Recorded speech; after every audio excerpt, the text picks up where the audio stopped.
Welcome to Gutsy Talks. I'm Rachel Larson, your host, naturopath, and nutritionist, and I'm here to have real, honest conversations that can help you heal your gut, calm your mind, and fall back in love with food. Together with leading health experts, we'll dive into all things gut health and explore the deep connections between your gut and overall well-being, so you can feel empowered to take control of your health and live your best life. If you love all things gut health, follow me for more on Instagram at rachel.larson or head to rachellarson.com.au. Now, let's get into today's episode. Welcome, Dr. Anna, to the podcast. I'm so excited to have you here. As I was saying just before I press record, is that I'm really excited to talk about medicinal mushrooms. I know our listeners are excited for this topic. There are a lot of products out there and there's a lot of information out there. And to have an expert come on and really just kind of get into it from a science perspective, but also a practitioner perspective, what you see clinically. I think that's going to be really exciting. So thank you so much for being here.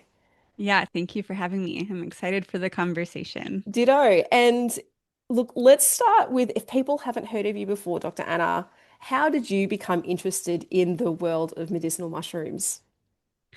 Yeah, well, when I was in high school, I was interested in hallucinogenic mushrooms, and Of so that course. was maybe like the first door that opened that made me even aware that mushrooms kind of acted on human physiology in Yep. different ways. And then in undergrad, I studied nutrition, and I had mostly kind of been interested in using mushrooms as like medicinal foods at that Mm-hmm. point. But mostly I was just aware of shiitake mushroom. Yeah. It wasn't a huge part of my education, so didn't know much about it then. And then after I graduated from undergrad, my dad, he had had chronic lymphocytic leukemia already for a Mm. number of years, but I went with him to his doctor's appointment. He was seeing a Chinese medical doctor in addition to his oncologist, Mm. and she prescribed a 10 mushroom blend to be used alongside his chemotherapy and his other kind of cancer treatments that he was doing. Yeah. And that was the first time that I had become aware that, oh, there's like a bunch of medicinal mushrooms Goes beyond the shiitake. and they've been used for a really long time. And I want to know everything. It just piqued my interest so much. And so I started like doing some of my own studies, my own reading. I ended up moving to the Pacific Northwest, which is Mhm. just like the world of mushrooms, the land Yeah. of mushrooms. And right after moving, I just really fully immersed myself. I mean, I am a trail runner. I used to really spend a lot of time in the forest collecting mushrooms, and experimenting with different extraction techniques. And so I think getting to know them in that intimate way really helped me to understand who they were as organisms. Mm. And then I got to take that with me into medical school, where I had the opportunity to do laboratory research on mushrooms and cancer cells. And so I got that whole perspective. Yeah. And now, as a practitioner, where I'm actually prescribing mushrooms to my patients for various conditions, I get to have that perspective. So I feel like I understand the mushrooms on multiple levels, and I love talking about kind of every aspect of that. And I'm still just like always learning new things about them, and it's really like a rabbit hole that I will probably never climb my way out of. Look, and if you're going to get stuck down a rabbit hole, probably a pretty good one. And Yeah. I think that also makes sense because really, like when we're talking about the complexities of plants, like there's so many parts of them that we are still learning. Like even our Western herbs, all of a sudden we're just like, oh, this helps support XYZ. And you're just like, what? There's the research around it. So I think, I totally understand that, like, you're like, this is my niche. This is where I'll be for the next forever. You can find me here. And for people, and you've mentioned a few keywords here, which I wanted to get really clear on, is, what qualifies as a medicinal mushroom compared to, let's say, our culinary mushrooms, like our regular button mushrooms, and even our psychedelic ones. Like, is there a specific aspect of them that makes them one or the other, or how do we determine what they do? Yeah, I would say that most culinary mushrooms are medicinal, Mm, and all psychedelic mushrooms are medicinal, yeah. but not all medicinal mushrooms are culinary. Yes. Yeah. So, to kind of break that down, is like all mushrooms have kind of the same cell wall components. Hmm. So, they have polysaccharides and they have chitin, and and ergosterol, and like all of those things are going to be beneficial to human health and Mm, have some impact on human physiology. So in my mind, that makes them medicinal. for sure. The medicinal mushrooms that are not culinary are usually the ones that are just like too woody to eat. So they're going Hmm. to be like the polypore mushrooms, which just means that instead of gills on the pore surface, it's just kind of smooth. It almost looks like skin. Yep. And they're often like really hard. You can kind of imagine, it's like reishi mushroom would be an example of this. If the listeners have seen reishi mushroom before, Yep. um, they're often they're growing on trees rather than kind of just straight out of the ground. Yes. And the kind of strictly medicinal mushrooms also, they do tend to have more of those bioactive compounds. Mm, So for example, it's like, crimini or portobello, like, yeah, they have polysaccharides and they have chitin and they have ergosterol and they have many minerals and vitamins, but the medicinal mushrooms like reishi and chaga and maitake and cordyceps and lion's mane, like they all have kind of a lot more of those, and then yes. plus some other bioactive compounds that are going to have an impact on human physiology that promotes health, prevents disease, etc., making them medicinal. That makes total sense. And I was even like, as you were saying that, when you said, like culinary mushrooms are in some ways, I guess, technically medicinal. And that totally comes back to one of those principles where we're looking at in integrative and holistic health as food as medicine. Again, you're talking about the degree and extent to which some of these other mushrooms and the properties that they hold. But yeah, like we prescribe mushrooms for different reasons, like with the beta glucan content and all those types of things. So there is still like I guess, a more subtle but still therapeutic aspect to those culinary mushrooms. But I think that is a really great explanation for people moving forward, and we're starting to talk about some of these maybe more advanced kind of medicinal mushrooms. And I wanted to really start on probably one of the most known and spoken about mushrooms, particularly in the field of like the nervous system, our brain health, and things like that, is lion's mane. You see it in coffee, you see it in coffee blends, that is, with like your lion's mane coffee, that real cognition blend. You see it in different supplements. Like, really, like, what are the applications of lion's mane in terms of like anxiety, cognition, brain fog? Is there any application to our nervous system in our gut? Like, talk to me about what you're loving lion's mane for.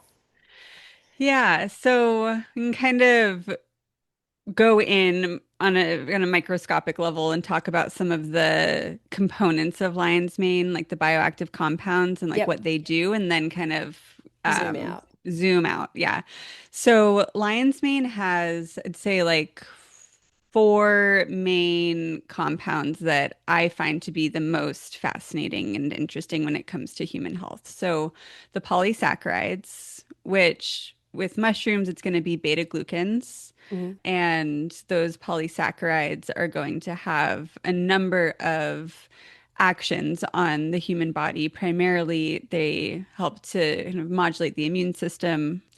When polysaccharides come into contact with the gut-associated lymphoid tissue or that kind of immune system in your gut, Yep. they do kind of stimulate and activate macrophages and this whole kind of stream of immune cells, natural killer cells, cytotoxic T cells. And so they have this very immune modulating kind of effect in that way, which we can Mm, kind of get more into later.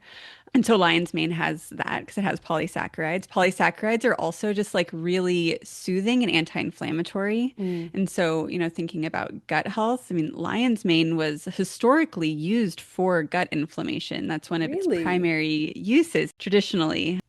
And so I mean, any kind of inflammatory bowel disease. There's actually research with lion's mane and ulcerative colitis, Ooh. and atrophic gastritis. So these like big inflammatory autoimmune digestive issues, lion's mane can be really helpful for. And I think it's really the those polysaccharides Yep. that are kind of playing the biggest role there. And then lion's mane also is probably most well known for at this time the hericenones and the erinacines. Hmm. So, erinacines are primarily found in the mycelium of the lion's mane organism. Yep. When we're talking about mushrooms, mushroom is the fruiting body or the above ground portion of the fungal organism. The Yep. mycelium is the underground portion that you usually don't really see. It wasn't traditionally used. But now a lot of products have myceliated grain.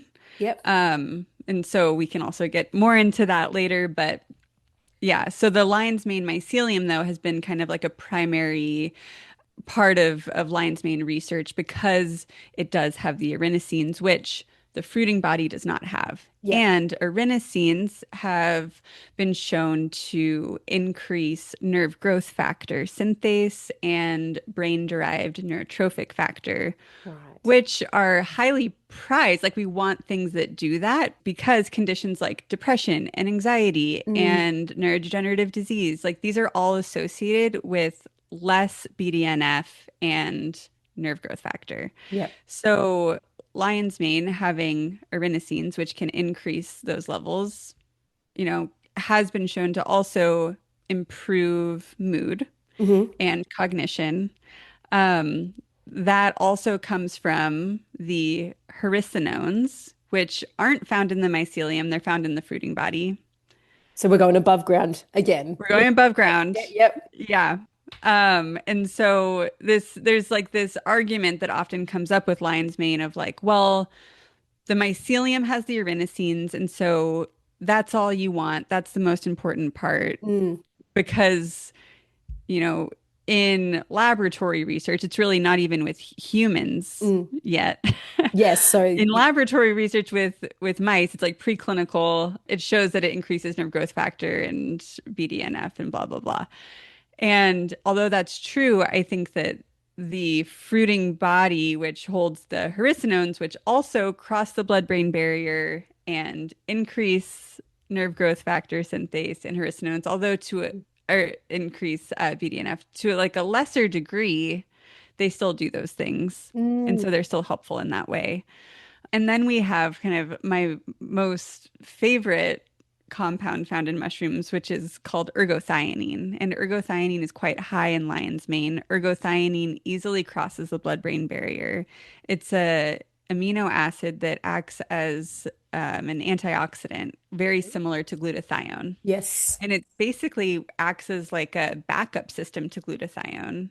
And it too has been associated with prevention of neurodegenerative disease. And there's this strong link between mitochondrial health and mental health.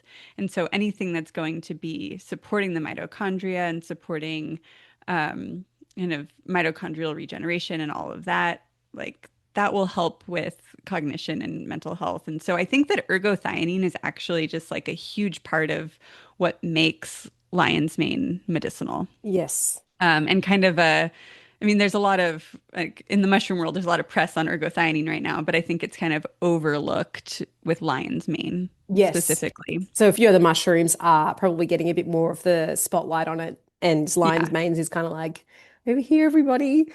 Yeah. Wow. Yeah. And was there another part? Yeah, you said there was four main Yeah, well, I parts. was Yeah. going to say one other aspect of the polysaccharides that I think is important to mention, especially for your podcast and your listeners, is that I mean, I think of lion's mane as a psychobiotic. Hmm. And so, are you familiar with that term?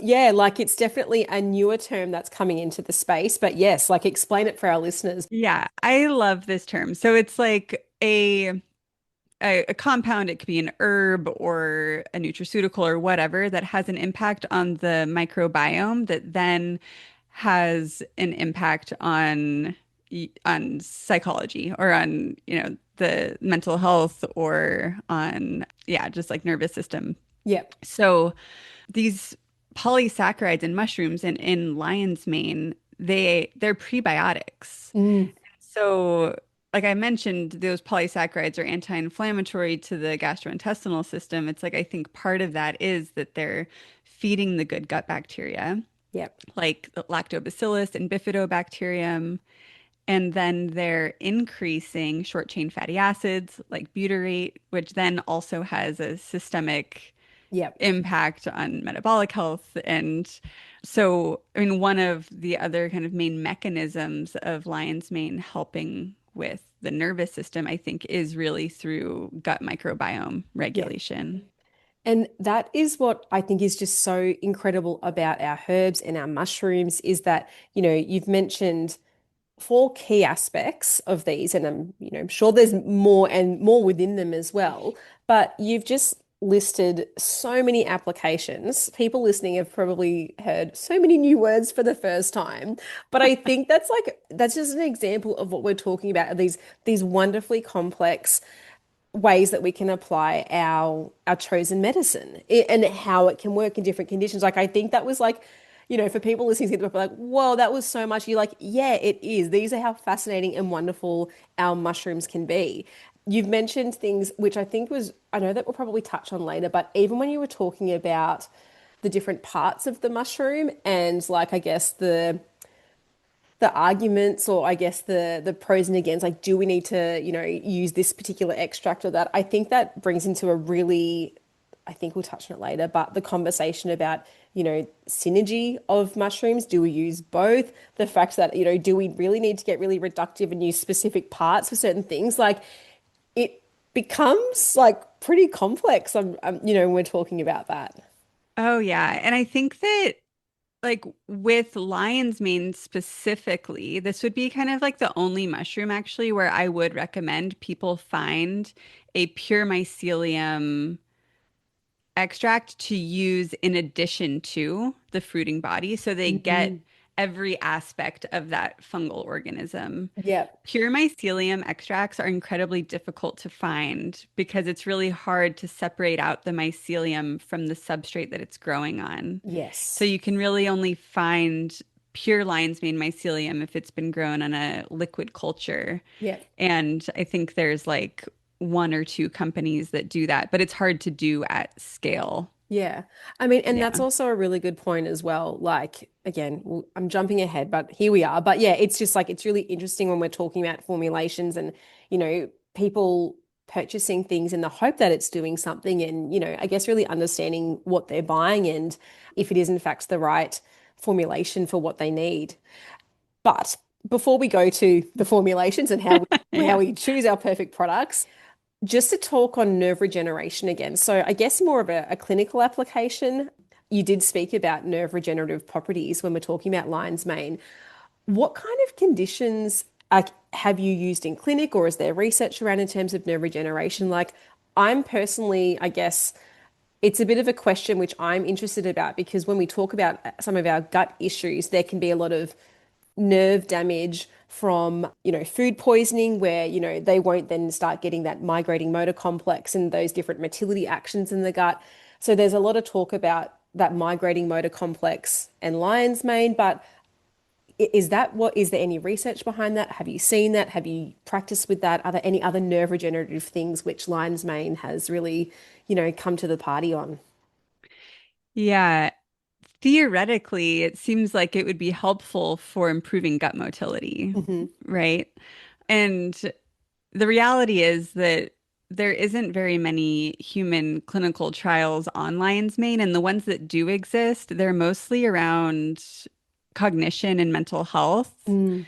and not around nerve regeneration. The Mm. nerve regeneration studies are on mice. Yep.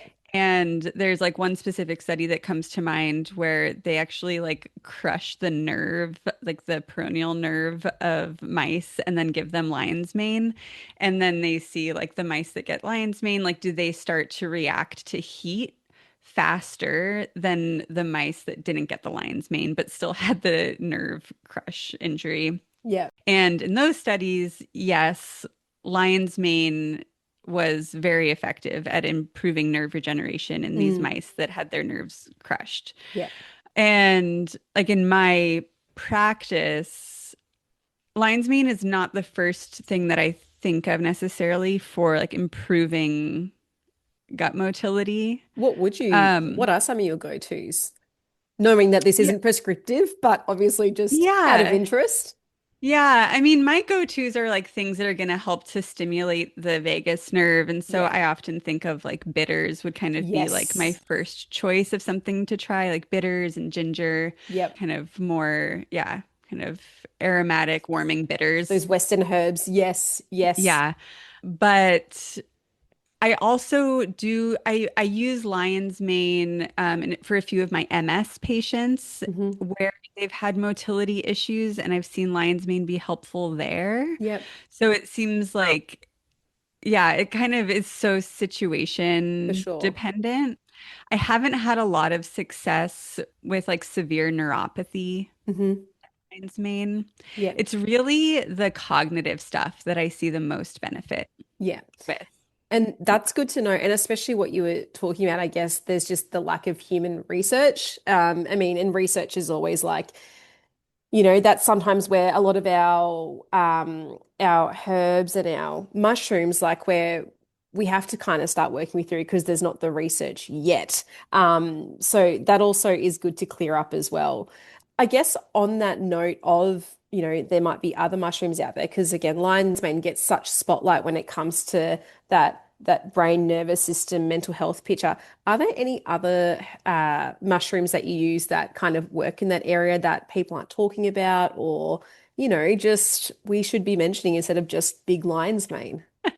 Yeah, one of my favorites is tremella. Oh, yeah. Yep. Yeah, Tremella fusiformis. So there's research, actually like a randomized double-blind human clinical trial showing that tremella can increase gray matter volume in Mm. various regions that are associated with like short-term memory and executive function. And I mean, yeah, tremella is one of my favorite mushrooms for a number of things, but I always use that as part of a kind of brain memory support Yeah. formula. And I think most people right now are probably more familiar with it being used for like skincare Mm. and stuff like that. But But again, yeah, this is where tremella. like our mushrooms and can just get pigeonholed. And it's nice to actually know, well, what you're seeing as an expert in this and what you're using in a clinical application, not just what some brand is telling you, Tremella skin, that's the, like you're saying, no, no, no, there's Yeah. way more to it than that. That's cool. Well, everybody keep Tremella on your radar. If you see Tremella, then, consider it instead of or in addition to lion's mane. And that's the kind of stuff that we're talking about is like these mushrooms have got so many applications. um, Moving on to I guess that gut health immunity, and we have spoken about this, at least touched on it. You were talking about I guess that psychobiotic aspect that some herbs, I keep calling them herbs because It's that's just okay. what am I, what I I'm know. trying to say. I know. Medicinal mushrooms interact with our gut and our gut microbiome. So, is it that they work in many different ways? Is it that prebiotic? Is it that immunomodulator? Is it actually that they're like, how is it that our mushrooms, and this might be not looking at individual mushrooms, but as a whole, what are the ways that they work with our gut and our gut microbiome? Yeah. So I think that, as I mentioned earlier, so Mm. there's kind of two main polysaccharides found in mushrooms that I think of, especially like with gut microbiome stuff. So we have those beta glucans, and then we have chitin. Mm. So I mentioned earlier about the beta glucans acting as prebiotics, improving amounts of bifidobacterium, lactobacillus, and then downstream short chain fatty acids like butyrate, which we want for, We a love. number of things for Yeah. everything. Yeah. But then we also have chitin, which I think, you know, chitin doesn't really get great press. Chitin is usually like, oh, well, it's just like an indigestible fiber. Who cares about chitin? Mm. But chitin is very cool. And chitin is like one of the hardest substances around. It's what crustacean shells are made of, and insect exoskeletons, and mushroom cell walls. Mm. And chitin is a polysaccharide.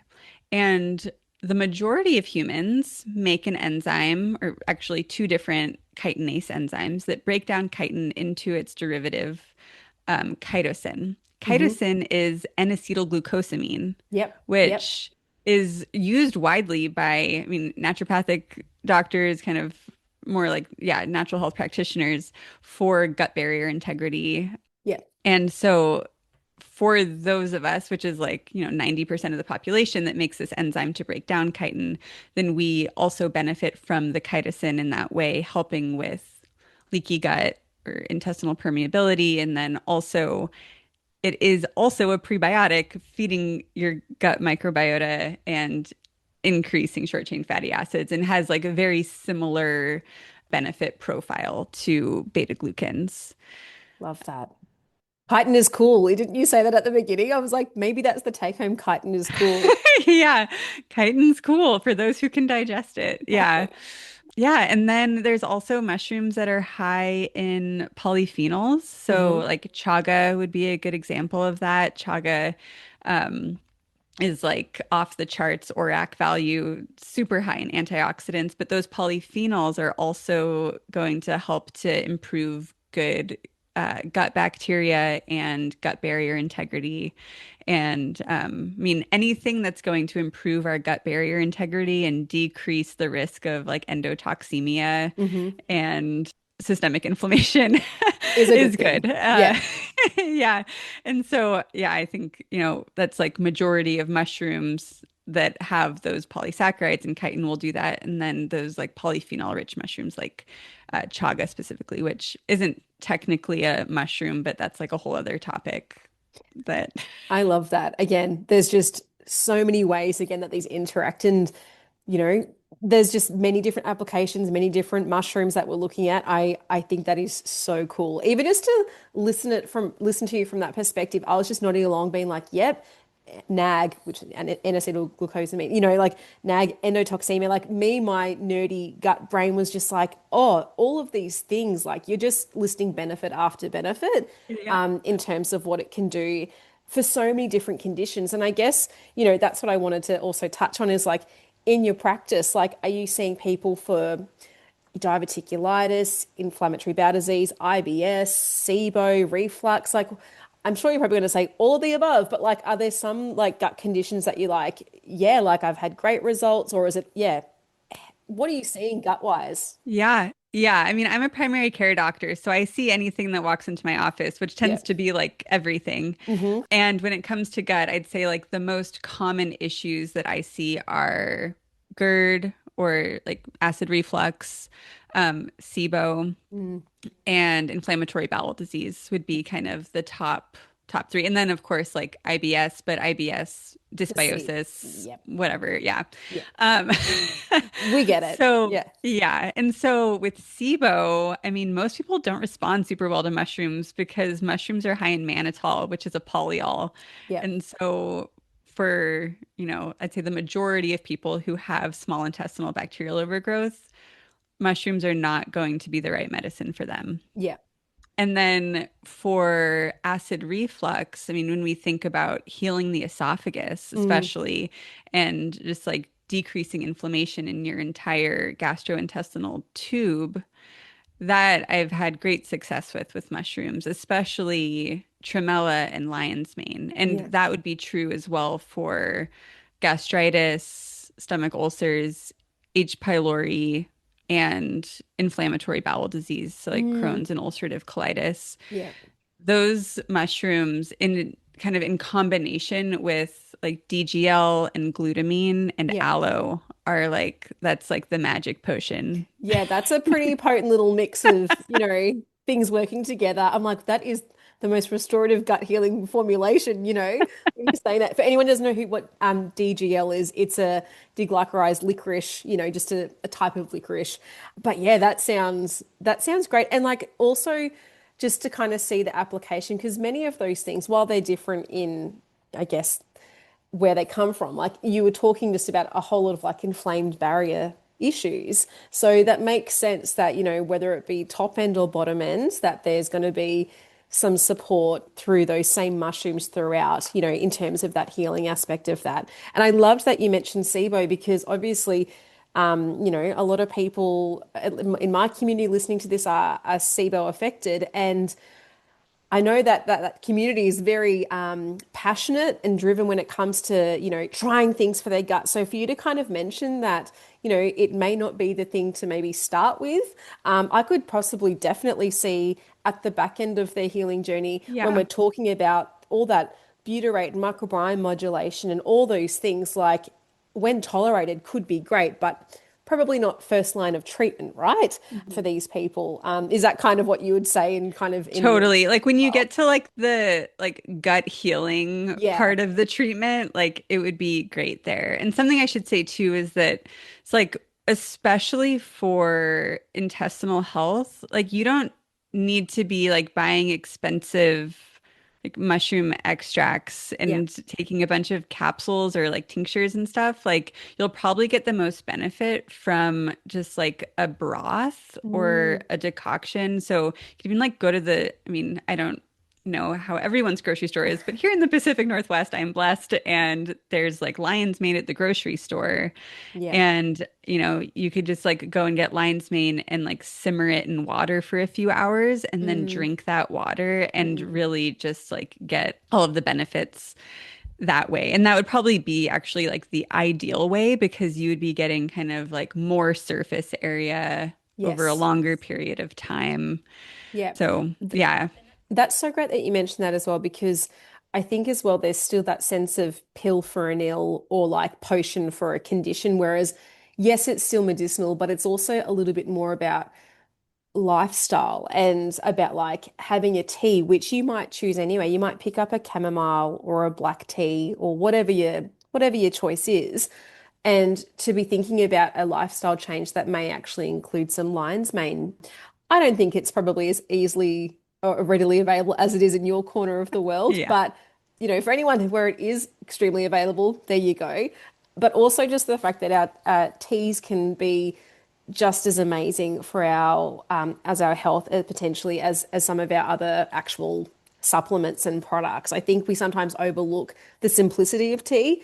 So to hear that you just like it's actually you rate it is really, really good to hear. Tell me and talk to us a bit more about in terms of that immunity picture. So we've kind of spoken about immune modulators and immune stimulants. And,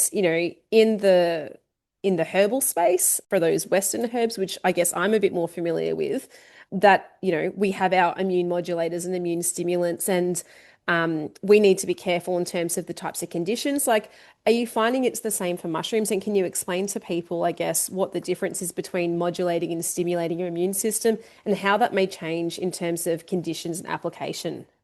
hmm Yeah. So, I mean, something that's immune stimulating is going to increase production of pro-inflammatory cytokines. Cytokines are like these little, basically like chemical messengers that tell different cells what to do, and like when to be activated. And so we have our pro-inflammatory ones and we have our anti-inflammatory ones. And so if something is strictly immune stimulating, it's going to be stimulating those pro-inflammatory cytokines Yeah, without also stimulating the anti-inflammatory ones. yeah. For the most part, mushrooms are immune modulating. They Mm. do both. Like you kind of go down the list of all of the most common medicinal mushrooms used, and for the most part, they're going to be increasing cytokines like IL-12, which would be considered a more stimulating immune cytokine, and then also like IL-10, which would be considered more Mm, anti-inflammatory.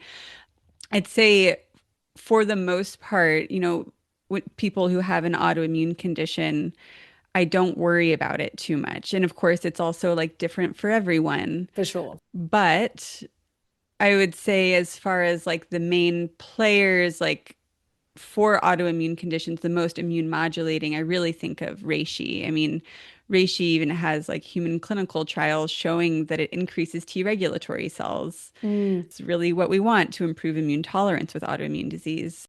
Shiitake is kind of the only mushroom that comes to mind that does tend to be kind of more stimulating for some yep, people. And yep. so I would say like if you have an autoimmune disease, like maybe try it and see kind of how you respond first. Like try a little bit. Yeah. You might be totally fine, or it might Or kind of not. Yeah. trigger something. Yeah. Yeah. But it's not going to be like echinacea. It's not like that same kind of like baptisia, echinacea.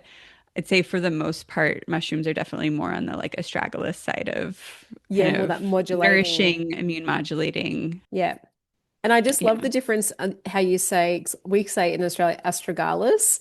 Oh, So, nice. Yeah. so the pronunciation, it's just, it's always nice to kind of hear how different, already crazy Harry Potter sounding, Yeah. table names are said.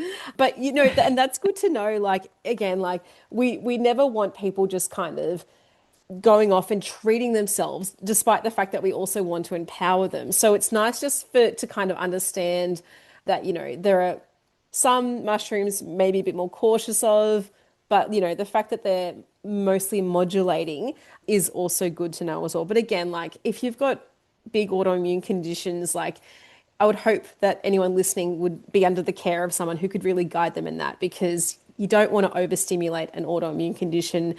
You'll find yourself in hot water and it's not very nice. So that's really good to kind of also understand, especially when you're talking about like the interleukins and things like that. Like for any science people that are listening to that have that knowledge, they'll be nerding out to that and Mhm. just really appreciating that level of detail.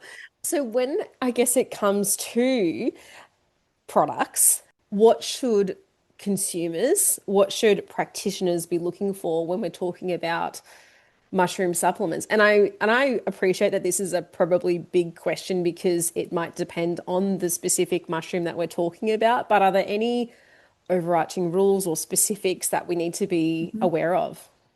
I'd say for the most part, you want to be using mushroom powdered Hmm. extracts. So if it's just a powder, then that means the mushroom has not been heated, and so those bioactive compounds are not going to be as Mm, available. Unless you plan on using the powder in broth or you're going to be yeah. cooking it, then that's fine. But if you're not going to be cooking it, you're just going to be throwing it in a smoothie or water or taking it as a capsule. It needs to be a powdered Mm, extract. And then the other part of that is ideally it would be a mushroom. So the above ground, the fruiting body of the fungal yeah. organism, with the exception of lion's mane, if you can get your hands on some pure mycelium extract to use in addition to the fruiting body. And the reason for that is because, I mean, one, so the substrate that mushrooms are grown on. So substrate is just like the kind of matter that the mycelium is digesting. Hmm. So that's usually going to be some kind of grain. It could be soy or oat or sorghum. And the supplement companies that sell just like mycelium, it's not actually being separated from the substrate. It's usually that they do wait a long time until it seems like the mycelium has digested quite a bit of the substrate, but there's no way that it's all Mm, gone.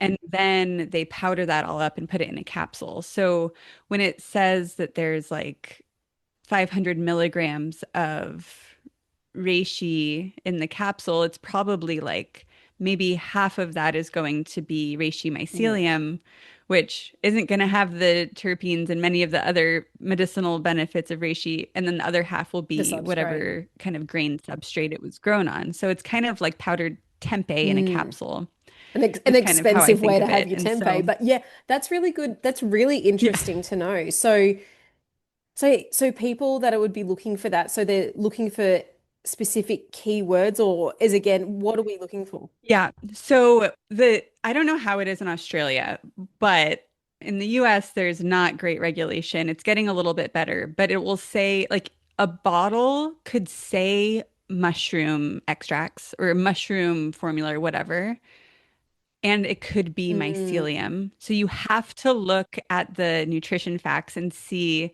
like what part of the fungal organism is it, because it won't yeah, always say it on the yeah. front of the bottle. And so you always want to look at the back of the bottle, see if it says mycelium, And then in the like other ingredients, it will often say like brown Yes. rice or some kind of Yeah. grain that that mycelium Yeah. was grown on. I think Australia probably has, from my understanding, probably slightly better regulatory rules. I don't know to the degree in terms of that mushroom, like to getting that degree of information there. We tend to have fairly transparent formulations, and especially if they're TGA, Therapeutic Goods Administrated approved. And I think if you're an Australian out there, you're going to want to be looking for a TGA approved supplement because it has gone through that regulatory process. But also good to know because I mean, people buy things online all the time. So if you're buying things on wherever you get your stuff from, that you aren't buying expensive tempeh and that you're buying something of value if that's where you choose to get it from. Yeah. Yeah, is there anything else around like so when we talk about those powdered extracts, does that mean that has to be as a powdered form or as a capsulated form, or can you get liquids which are of value as well? Yeah, so if you would prefer a liquid, then you want it to say dual Mm-hmm. extract in water Yeah. and alcohol. Because if you just try to like tincture a mushroom like you would another plant, like if you just poured alcohol over it, it might extract some things, like maybe like some Yeah. aromatics or like things that you aren't really like that valuable. And mushrooms really need to be heated in water for like a few Mm, hours to extract all of the yeah. beta glucans. And so if a dual extract would be that initial water extract or aqueous extract, and then there would be an additional alcohol extract that would get the like the Mm, triterpenes. And so then you would have kind of the whole like yeah. comprehensive compound library that the mushrooms have. Yeah, they've got everything that they can. Yeah. I was just going to say, just to make sure it says, and sometimes it won't say dual extract, but it might say like alcohol and Yes. water or, yeah. And that same like that goes for the herbs which I'm more used to prescribing. Not that I guess I mean it is still available on the shelf and there's difference between the tinctures and the extracts and things, but it makes total sense that different plants need different ratios potentially of the water and the alcohol to depending on the type and the part of the plant that they're using. Like, it's a science. There's specific ways to do things. So I guess like just making listeners aware that there are right and wrong ways to, I guess, to get the most out of our plants. And I think the idea of expensive tempeh or expensive tempeh water is something that people need to keep in mind that like Yeah. you don't want to be paying $50 for some tempeh or thereabouts. Just go buy tempeh. That makes sense. When it comes to dosing, how do we dose? Is it dependent on the product in terms of the formulation? If it's powder, liquid, I mean, this answer would be applied to, I guess, anything that we're talking about. But is more better when it comes to mushrooms, or how do we start working out dosing? Also, again, just reiterating, this isn't prescriptive. We're just talking general here, so calm down, everybody. But how did we figure out dosing? Yeah, more is not better. There's definitely a dose response curve with mushrooms. Mm, Seems like based on the research, it's kind of like in some situations, like 3 grams is better than 1 or 2 grams, but 6 grams is not better than three yeah. grams. So there will be kind of a limit of the Yep. benefits. And it depends on the situation. So like for immune health, if just like general immune support, I usually recommend like an initial therapeutic dose where you're getting like 3 grams every day for Yep. about a month. And then you can decrease to more of a Yeah. maintenance dose. Beta glucans interact with the immune system in all sorts of different ways, but one thing they do is this thing called immune training. And so the immune system will actually continue to benefit from that initial dose of beta glucans for months Yeah. after. So you could even like go, like weeks without taking mushrooms at all, and you'll still be benefiting from that initial therapeutic Mm, dose. Um, and then when it comes to like kind of more like mental health benefits, it seems like with lion's mane, it's that like 2 grams tends to be kind of the yeah. magic dose. That being said, when people stop taking it, the benefits also Yeah. stop.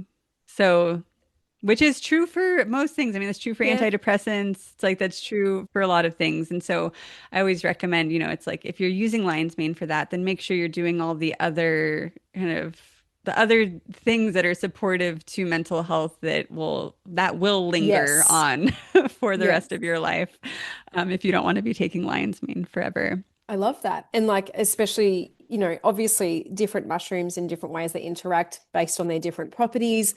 But even just still the idea of like more is not always better, and I think the same can be said, with a lot of our nutrients and herbs that there's upper limits, but there's also like a case where you just like, there's not the research to say you benefit more, from that. So, if there's like, seven different ways you're getting chaga in a day, for example. I don't know if chaga is necessarily a mushroom of an example, but like you may be overdoing it or you just may be unnecessarily doing it. Yeah. So it's also just kind of good to know that sometimes I guess the recommended dosing or what your practitioner is saying, that they're not trying to underfeed you the things. They're just trying to like work to what the science and the therapeutic dose is saying. And interesting what you were talking about with that, I guess I would also call it like more that loading dose of what you were talking about with the beta glucans, just the way that that Hmm. can like just kind of hang around in the body. So very cool. Like I just love that can have Yeah. like a bit more of a longer lasting effect. Yeah. Are there any, and I'm sure are there any conditions with certain mushrooms or conditions, period, where you would be needing to, I guess, caution the use of mushrooms, contraindications? Like, are there things that, again, personal, probably condition and mushroom related, but any kind of comment on some kind of cautions that you'd want people to know about? Yeah. So SIBO, like we mentioned, people probably aren't going to respond well. There is some like theoretical cautions. So in certain cases of endometriosis, there is actually like increased nerve growth factor in Mm, BDNF that's actually like adding to the like pain yep, pathways. And so in those situations, like you don't want to be increasing nerve growth factor because that could actually yep, worsen pain for some people. And so this is like totally yep, theoretical, but you might want to just use some yep, caution with using lion's mane in those yep, situations. If people get like a stomach ache when they eat mushrooms, if they don't respond well, that could mean that they don't make the chitinase enzyme. And so those people should try like a mushroom extract, like a hmm liquid extract, because that won't have the yep, chitin in it, and see if they respond better to that, then they could kind of deduce that it's a yep, chitin issue. Yeah. And then I guess like people who are maybe like sensitive to yep, mycotoxins. Mushrooms do not have mycotoxins, just to yep, be very clear, but the myceliated grain products are more likely to have mycotoxins, not from the mushrooms, but just from yep, contamination from the grain yep, itself. So that's something to be aware of. Also, if people have like celiac or gluten sensitivity, if the myceliated grain is on hmm oat, that could be problematic. So kind of other yeah, reasons to just like veer away from the yep, grain or like the substrate yep. entirely. And then theoretically, reishi has some like blood thinning properties, which I've never actually like seen be an issue in practice. Like my patients who are on reishi are never like, oh, I got a cut and it just wouldn't Yeah, stop yeah, bleeding. Like that never happens to my knowledge at least. But it's usually recommended like other stuff, other medications and supplements to like discontinue prior to surgery. yes. Yeah, those are kind of the main things I think of. There's also some like theoretical risk of like blood sugar hmm issues, but that's mostly so like the mushroom maitake, which we didn't get to talk about, but I love and it's amazing culinary medicinal. It really helps with blood sugar regulation and can help to lower high blood Yep. sugar levels. And so there's like often caution around using maitake, like if you have Yep. diabetes and you're also on blood sugar lowering medication. But again, I've never seen that come up Yes. as an issue. I mean, considering again, like it can get so specific for each condition, each person, and depending on the mushroom that you're thinking about giving them, like I think they are enough, I guess, broad cautions for people to kind of be thinking of. And I think particularly having such a gut interested community, particularly the part about tolerance on consumption is a really good one where, you might be thinking maybe they don't have the enzyme, maybe I need to use a different form. Also, for my beautiful SIBO people, just be super, super careful. maybe don't, at this stage, again, later on could be amazing, but, don't go rushing out and buying tons of mushies. Your gut may not like that. So I think they're really good. And even just when you were talking about the potential gluten aspects, the mycotoxins, like there's going to be people out there that absolutely have these issues. So awesome. I think that makes so much sense in just in terms of just general cautions, for anyone listening, heads up on those. I've got two more questions for you. So the first one is, I guess, common myths or misunderstandings that, you'd love to correct, you're dying to correct. Is there anything that you're just like, I want people to know this? Yeah, I mean, I think the main thing is that so we talked about more is not always better as far as like dose Mm. goes, and also more is not always better as far as like the number of mushrooms in a Oh, formula big one. goes. There's so many products out there that have like, 10 mushrooms, 15 mushrooms in them, and then people are like, "Oh, great. So I'm getting the benefits then of each individual Mm. mushroom here." And that's just not true because there's no way that there's a therapeutic dose of any of those Yeah. individual mushrooms in there. It's like, yeah, you're probably getting immune benefits for sure, but you can't take that formula and expect that your cortisol is going to help to be regulated from the like 100 milligrams of Yes. reishi in there. Or that you're going to be getting kidney support from the little bit of cordyceps, or like there's all of these like it's like name an organ system and I'll tell you kind of something that a mushroom can Yeah. do for it. And just taking a kind of kitchen sink formula is like not going to benefit like specific Mm. conditions I very feel like well. that's kind of the equivalent to a multivitamin where you're getting a little bit of everything just to do something. But if there's actually a specific thing that you're wanting to support, if there's a specific nutrient deficiency or something like that, then the multi probably isn't going to be your best choice because you're not necessarily going to be getting that therapeutic or, nutrient correcting dose or something in there. So that makes sense because, yeah, like there's lots of products out there that are like, we have 15 mushrooms. And I'm like, how much are you getting of it though? Like how much is in there? Is it a Yeah, sprinkle? exactly. What does it actually Yeah. do? That's any other myths but that's a great one to kind of, I guess, get people thinking about. Yeah. I mean, I think, let me Not to think. put you on the spot. Some people, yeah, I think that a lot of people are afraid of mushrooms generally. There's like a lot of mycophobia in the Mm, Western world, and mushrooms are not scary. You're not going to trip out from taking most yeah. mushrooms. And so I think that just like the more that we expose ourselves and the more that you get used to using them and cooking with them, kind of the less scary For they sure. become. Yeah, we're Um, not talking necessarily about yeah. random foraging. We're talking, about mushrooms that have got, thousands of years of practice, research, we're talking about some therapeutic, forms of medicine, plant medicine. So yeah, I think that's also good to know. People like, I don't want to trip out. You're like, you won't. Not if you're using reishi. Fair enough. Yeah. Yeah. And I think too, yeah, people, especially when it comes to just like choosing mushroom products, like it just doesn't need to be fancy. The extraction methods do not need to Yeah. be fancy. Like you will benefit from just eating Mm. mushrooms. Like that is totally fine. If you want to just like eat mushrooms a few times a week, like you Yeah. will benefit. Your gut Yeah. will benefit.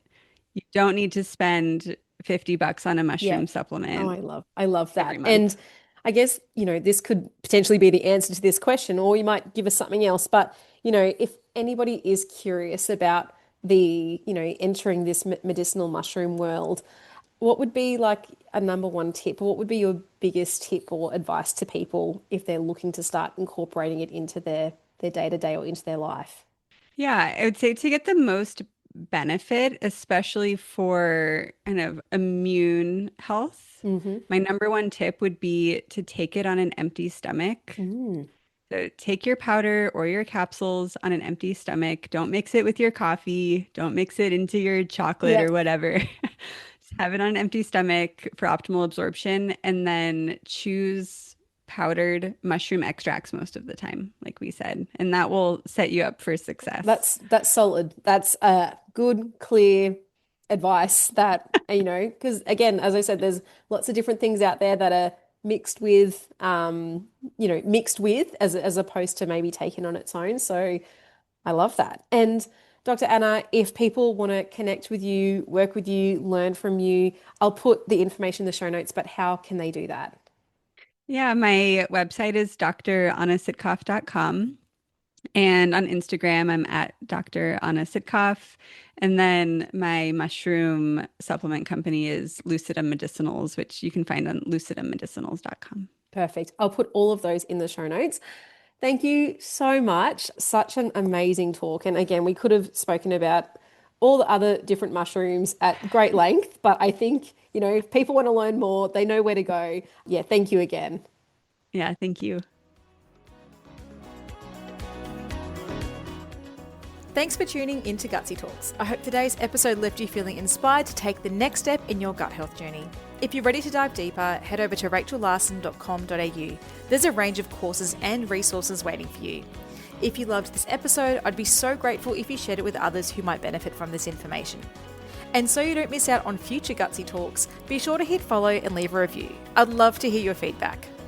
I'm Rachel Larson, and I can't wait to connect with you again for our next Gutsy Talk.